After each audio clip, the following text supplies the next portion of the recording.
Who will be the Miami Hurricanes' biggest impact transfers that help them get back to the college football playoff?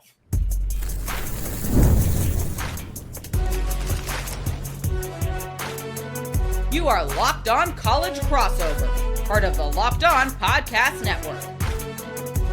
Your team every day.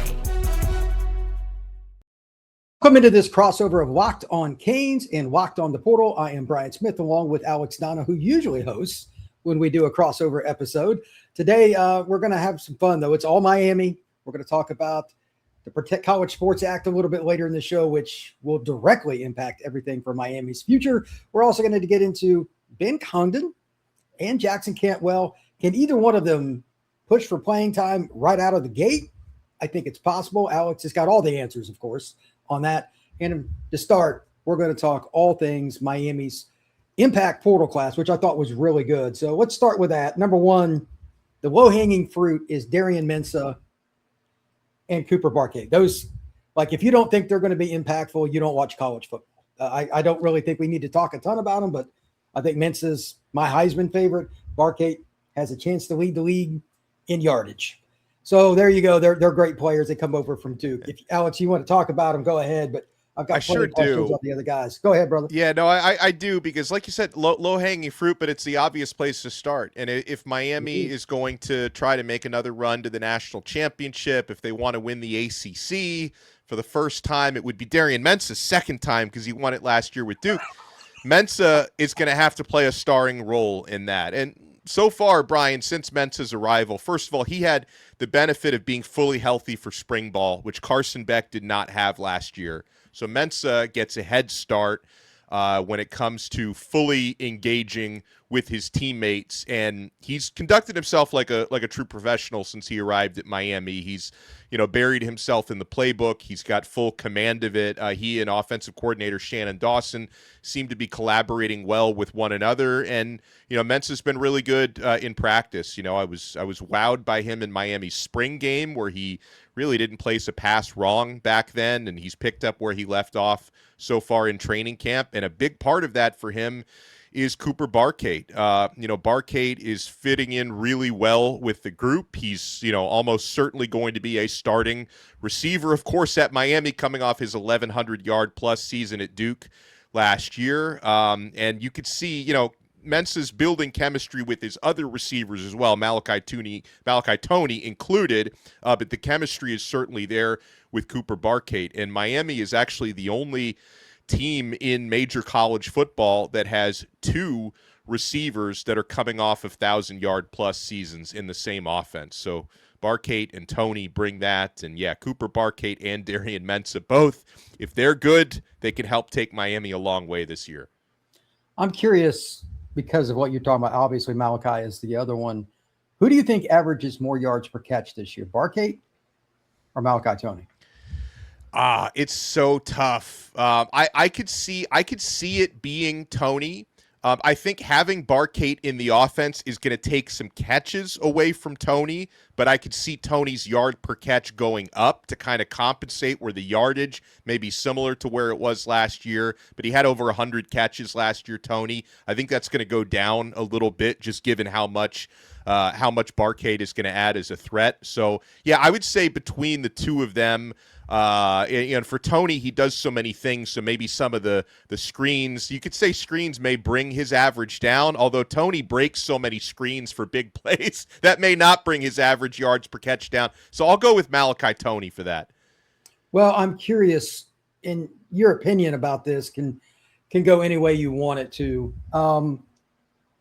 They have Vandrevius Jacobs, and they have Cam Vaughn. Both of them are really talented players. Will one or both of them play a major role, or are they going to be more just inserted in spots? What do you think about those two players? I could see it going in any direction, and I think for both Jacobs and Vaughn, who each played starring roles, especially Vaughn at West Virginia, he was their top guy last year. Like, they both played starring roles at their previous teams, and they may be in more of a rotational situation this year, both of them, Brian. I mean, both of them I think will be in the rotation, and I think Shannon Dawson does want to rotate his receiving core a little bit more this year because it's deeper than it was the last couple of years. In terms of being the third starter, though, in Miami's offense, where we know Tony and Barkate are going to be two of the three, I think it's possible that both Jacobs and Vaughn get beaten out by returning Miami receiver Josh Moore, the really talented sophomore who he doesn't have as much experience as either of those transfers, so he kind of still has to prove his consistency. But Moore flashes brighter than either of those guys do when he's really on in practice. So you kind of have between those three, and also Dalen Upshaw is another X factor returning receiver in Miami's group that are all competing for their spots in the rotation. But I'm not sure if I think Moore could be the starter. So I'm not sure if either Jacobs or Vaughn starts this year. But I do expect both of them to play a role this year and get on the field.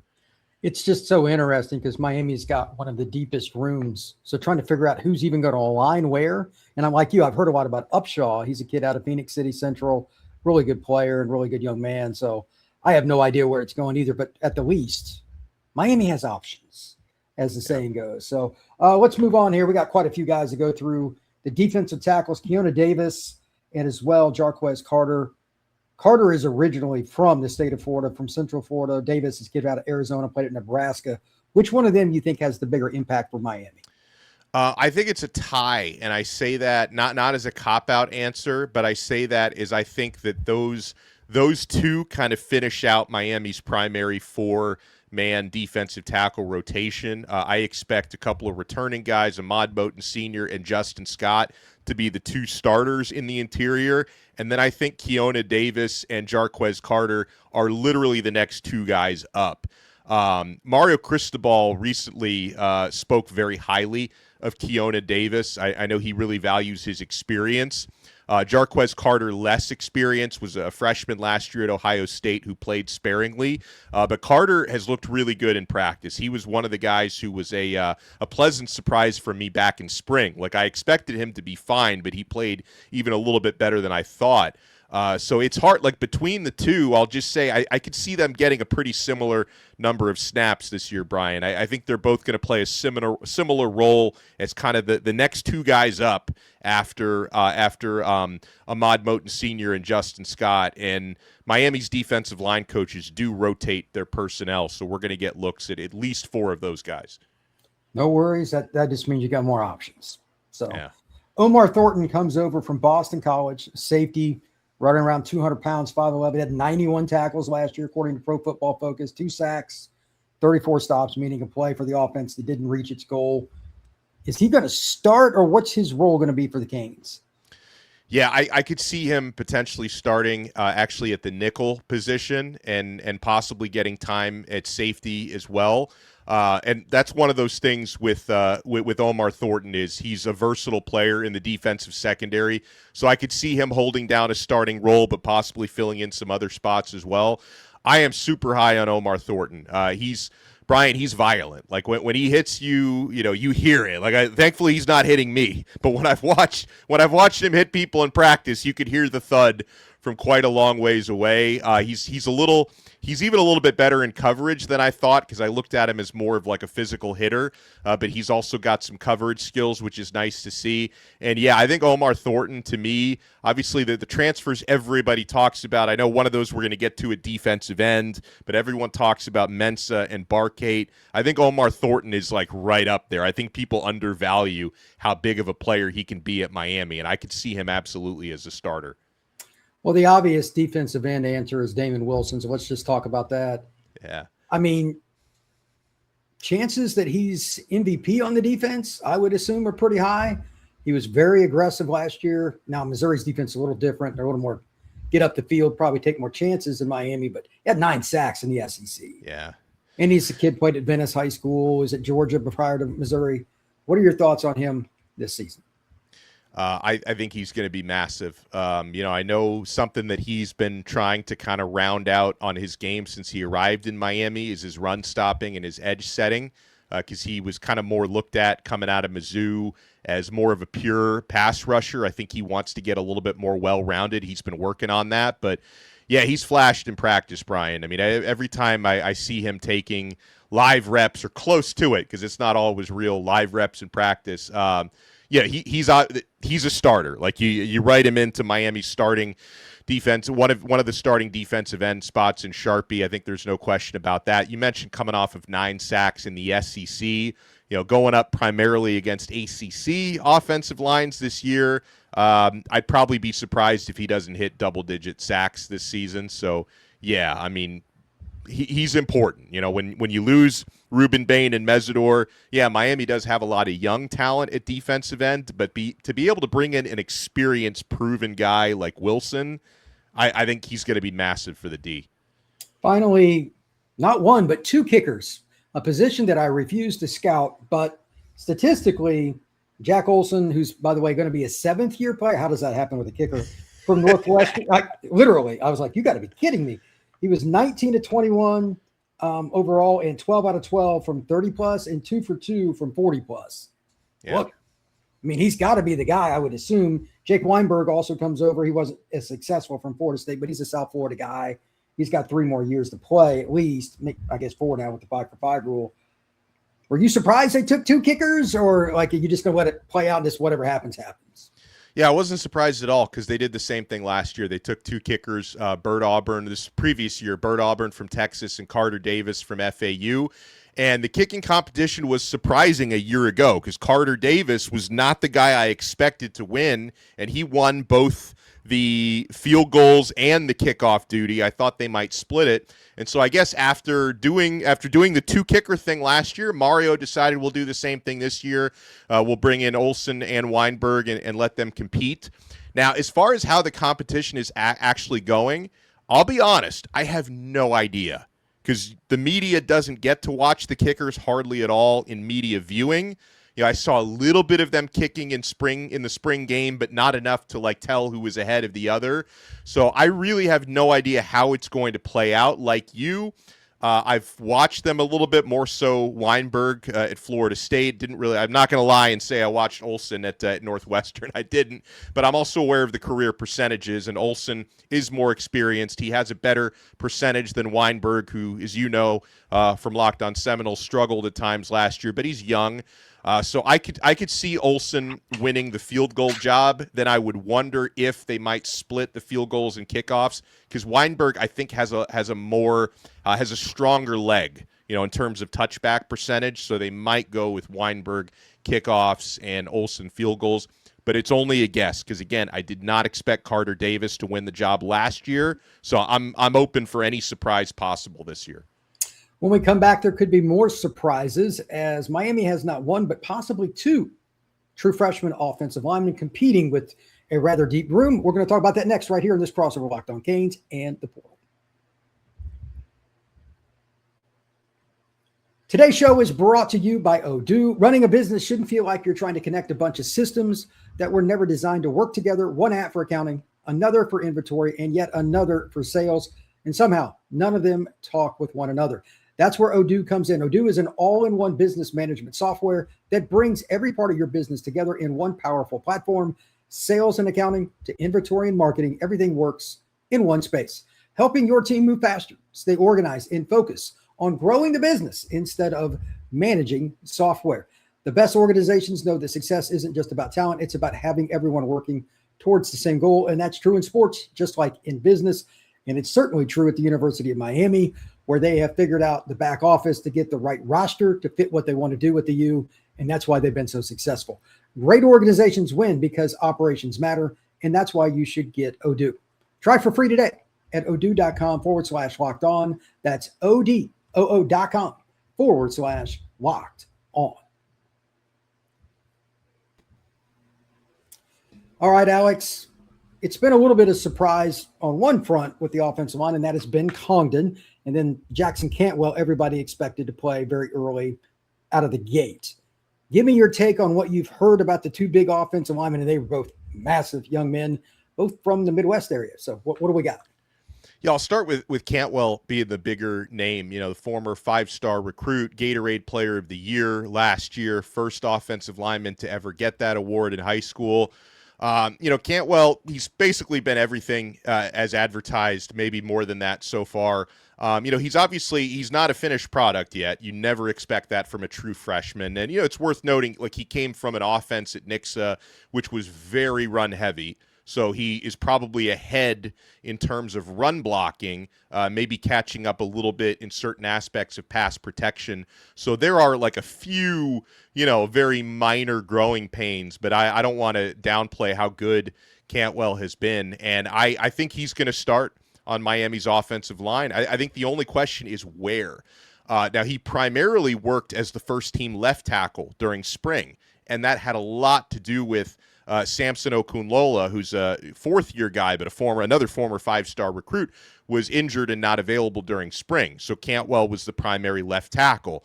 Maybe he will start there this season, but he's also been working at times at right tackle. He's been working at times even at guard, which is a normal thing. I mean, the Locked On Canes listeners know this. If you're not as familiar with Miami, you might not. Miami's offensive line coach, Alex Mirabal, rotates his O-linemen maniacally. He wants to cross-train them at every position, so rotation on Miami's O-line in spring and fall camp is very normal. So I will tell you, I think Jackson is going to be a starter. Will it be left tackle? Would it be right tackle? Could he even be at one of the guard spots? That's what we're going to find out, but he's going to be great. He's CC Maui Noah 2.0 with an even higher ceiling. In terms of Ben Congdon, Brian, he's been, I think, one of the best stories in training camp so far for Miami.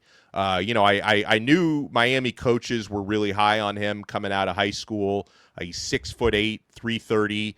So I knew they were very high on him, but just how much he's raised his stock between spring and fall camp really is remarkable. I think it's a testament to how hard he's worked, during the offseason to bring his game up another level. So like Congdon at this point, not only do I think he's going to be a rotational guy this year, because there's going to be more than 5 O-linemen who get on the field frequently, but I think there's an outside chance that Congdon could even play himself into the starting 5. As crazy as that might sound, that Miami could potentially have 2 true freshmen on the starting O-line. I don't want to overplay that because, again, Miami really doesn't give you a whole lot of clues on what their depth chart is going to look like. So this is guessing on my part. But based on the way Congdon is performing in practice, and even at 6'8", he's been working a lot at guard, which may surprise some people. But again, that's somewhat normal for Alex Mirabal. It would not shock me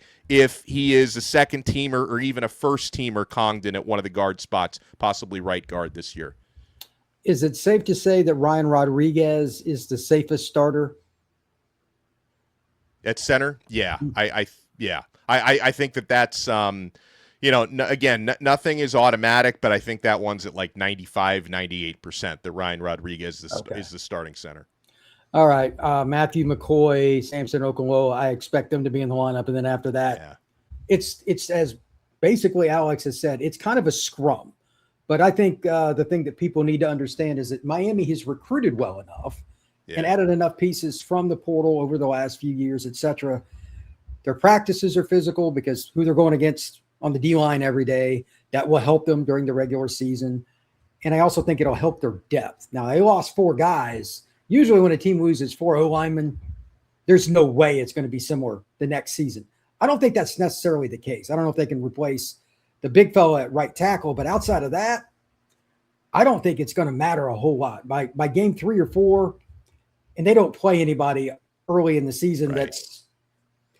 This is the perfect schedule for a new O-line, just to be truthful. When you got a new O-line, you don't want to see Clemson or LSU or something game 1 or 2. They don't have that. So I think this will work out very well. When we come back, speaking of working out well, Miami, Florida State, Clemson, and several others are hoping the vote in the Senate works out well. And there's been some amendments. I want to get Alex's take on what Miami might be able to do or might not based on the Senate vote. And unfortunately, that means we've got to deal with Congress being involved in college athletics, which I am not excited about. But that's just the way it is. So that's next right here on this crossover, Locked On Canes and the Board. Today's show is brought to you by our friends over at Indeed. When workplace chaos hits and you need the right hire, Indeed is the place to connect employers with candidates who match specific needs like skills, certifications, and location. So less time gets spent searching and more time gets spent finding the right fit. People are finding quality hires on Indeed right now. In the minute that I'm speaking with you, 27 hires on average will be made by Indeed, according to Indeed's data around the world. It's very simple. You have to find the person that fits, not just the skills. It all has to align. And that's what Indeed aims to do. And that's why they are so successful. So spend less time searching and more time actually interviewing candidates who check all your boxes. Less stress, less time, more results. When you need the right person to cut through the chaos, this is a job for Indeed sponsored jobs. And you can get a $75 sponsored job credit to help get your job the premium status it deserves at Indeed.com/podcast. Again, Indeed.com/podcast. Support our show by saying you heard about Indeed on this pod. Indeed.com/podcast. Terms and conditions apply. If you need to hire, this is a job for Indeed sponsored jobs. And we are also brought to you by Kalshi. If you haven't been over there yet, this is a new opportunity because before the season it kicks off, everybody's talking about the national championship odds, which I'll talk about in a second. Who's going to win the ACC? Who's going to be the top seeds in the playoff? On Kalshi, America's #1 prediction market platform, you can make those predictions in a live market. I went and looked to see who's the most likely to make the college football playoff on Kalshi. Miami's second, along with Ohio State. Notre Dame's first in odds. Oregon is going to be third, and then Indiana, and then Georgia. But these have really changed quite a bit. For some reason, Miami's up 9%. Somebody's really liking Miami right now. So they're up to 77%, again, tied with Ohio State beyond Notre Dame. So that is a very interesting trend over at Kalshi. So make sure you check it out over at Kalshi because you're trading against peers in a live market. There's no house. Download the Kalshi app and use code LOCKEDON to get $10 when you trade $10. That's KALSHI. Kalshi. Trade on everything. Don't you just love when our government gets involved in college athletics, Alex? Yeah. Well, first of all, this whole Protect College Sports Act, it's pretty much going the way most things go when they go through the government, in that it ends up taking longer than you think, because they were supposed to vote on this thing earlier this month, and then they punted it over to mid to late September. We'll see if an actual vote happens next month or not. Yeah, there's a couple of things with it that is, for lack of a better term, very interesting. Number one, I've been diving into this quite a bit, and you can take this however you want, but the key here is the 180 days after the bill, inevitably, we assume it'll get passed. They keep making enough amendments, eventually it'll pass. But if you announce that you're leaving the conference, in this case, Florida State, Clemson, Miami, whatever from the ACC, that's cool. But you don't have to announce exactly where you're going. So that's into the wilderness. But we both know that handshakes are part of college football. You're not going to just, you know what, we're just going to leave the conference today. We're going to make a press conference, come about in the afternoon. We're going to announce. That's not how it works. These things go on behind closed doors. They don't admit to anything. And then later on, you hear about it. That's just the way it's always worked. I don't know why it would change anytime soon. The biggest conundrums are still the grant of rights. That's not going away per se. Right. But theoretically, if Miami wanted to join the Big Ten, which I think would be the more likely, I'll get into that in a second, they could announce after this bill assumably passes within the 180-day window that you're allowed to do it, but not join the Big Ten until like 2030, when the grant of rights is far lower. And then you're negotiating right around then is when like CBS and Fox and everybody, ESPN is going to be trying to get the contracts locked in again for all these different leagues. That changes everything. It changes your recruiting. It changes how much money you get. It changes who you bring in on staff. That's a big deal. And the final part, Ashley Moody is the representative out of the state of Florida that has these changes. She's also, this is the most important, trying to get rid of the most ridiculous 5-year rule. If in the original one, if you left the league, whichever one, doesn't matter which one of the Power Four, you had to sit out 5 years before you joined another league as an independent, which I know you and I have discussed on the phone seems ridiculous. Yeah. Alex, what are your thoughts on that? Well, first thing, like a lot of Miami fans will say to me, because remember, Miami was independent like in the 80s before they joined the Big East. So a lot of Miami fans are like, ask me, hey, like, why don't we just go independent again? But it's like, obviously Notre Dame is still independent and they've done it for so many years. But it's like, in terms of like Miami going independent right now, I don't think it's viable because I don't with the TV networks now being tied into these exorbitant deals with their conferences. And obviously Notre Dame has been with NBC forever, but it's like, I just don't think most of these TV networks are in a position to say, yeah, we're going to pay big money to another independent. Like, I think you're going to have to be in a conference. I don't think you can go back independent at this point. I'll say something about the Protect College Sports Act. Mario Cristobal went on record earlier this week saying he doesn't like it. Like, he didn't go into all the specific nuts and bolts, but he did go out and say, like, they really shouldn't even have the word protect at the front of this thing because he doesn't feel that it protects college sports. So I can only theorize as to why he feels that way. I know why I feel that way. I think in Miami's case specifically, the PCSA, I don't think benefits Miami for a number of different reasons. I mean, obviously, no matter what form of this passes, whether it's with Moody's amendment or something different, it does make it theoretically more difficult to jump conferences. Even if you get that 180-day window, it is more difficult. And also, locking in essentially a hard cap to pay your players of, I think, $48.8 million hard cap. I don't think that's good for, programs like Miami, Ohio State, the schools in Texas, Oregon, like the big NIL spenders, because Miami is in a really good position right now when it comes to athletic funding and NIL.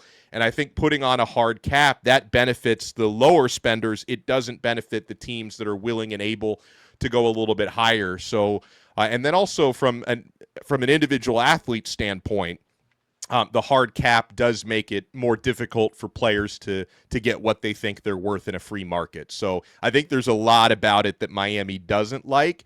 In terms of the ankle of leaving the ACC, I can tell you that University of Miami president Joe Echeverria has said as of a couple months ago that, like, Miami wants to be in the best position brand-wise to make the move that's best for them. So he did seem to leave the door open to being open to leave the ACC. So there's that. So I think Miami would definitely look for the best situation, whether that's Big Ten or SEC or even staying in the ACC if there's any benefit to that. But in terms of actually leaving, you brought up something important, Brian. If the PCSA passes in the current form or anything close to it, if you've got that 19 team cap on the Power 4 conferences, that does make it tricky because the Big Ten, they're at 18 right now. They got one spot available. Would that spot go to Miami? Maybe. But having only one spot available, does the Big Ten, are they trying to hold out to try to entice Notre Dame, which would make a lot of sense for them geographically and otherwise and brand-wise? Would Miami get the nod over anybody else who might be available? I know obviously Miami's in a much better position football-wise now than North Carolina, but I've heard North Carolina is a program that is sought after through the bigger conferences. So the Big Ten just has one spot available. The SEC would have up to 3 spots available. But I've never in recent years heard positive feedback about Miami to the SEC. And I think a lot of that has to do with the fact that when SEC programs who love to try to recruit the South Florida area where Miami is located, the SEC's best recruiting pitch when they go into Miami is, well, y'all can play in the ACC or you can come and play in the SEC. And if Miami's in the SEC, your recruiting pitch is obliterated, and there's nothing stopping Miami from, landing all the same players the SEC is after. So, I definitely think Miami is open to a move, but I see some Miami fans on social media act like it's really easy just to jump into the Big Ten or whatever. Like it could be difficult, and there's one spot available. I hope Miami is attractive enough to get that one spot. One thought on that, and I didn't expand on it a few minutes ago. I would assume there's going to be a motion to change that from 19 to 20 or 21. Yeah. Whether or not that gets, because there are some people that are just adamant, I'm not signing this if that changes. Like, there are so many people that are fractioned in this. I can't imagine how awkward the conversations are behind closed doors. And I really don't want to be a part of it. There's a reason I hate politics, and this is just part of it, because everybody there aren't really two parties in our country. There are about 10, and everything's stuffed into two parties. So yeah. It's just true.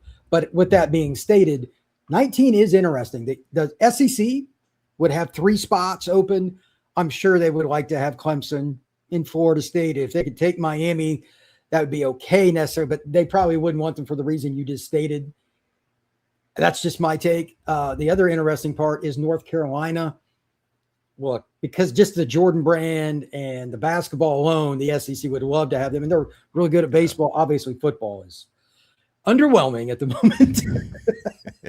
I don't think Virginia fits in there. They're kind of the wild card. They'd like to leave, but if it's at 19, they fit the Big Ten. Where would they go? Because they're not getting the 1 spot. The Big Ten's not going to take just Virginia. I don't know. No. I don't see that. So anyway, Alex, thank you very much. I appreciate you doing this crossover with me. Please tell everybody where they can find your work. Yeah, I appreciate you. Yeah, you can find my work at Locked On Canes. Just search for Locked On Canes on YouTube, Apple Podcasts, Spotify, social media. You can follow me at Alex Donno on X. And man, I always love doing a crossover with the portal because, Brian, you do a great job, and I love when you come on Locked On Canes as well. So thank you. Absolutely, man. You can find the Portal Podcast all the same places you find Locked On Canes, Spotify, Apple, Podbean, Amazon Music, and, of course, on YouTube. This has been a crossover. Locked on the Portal and Locked on Canes.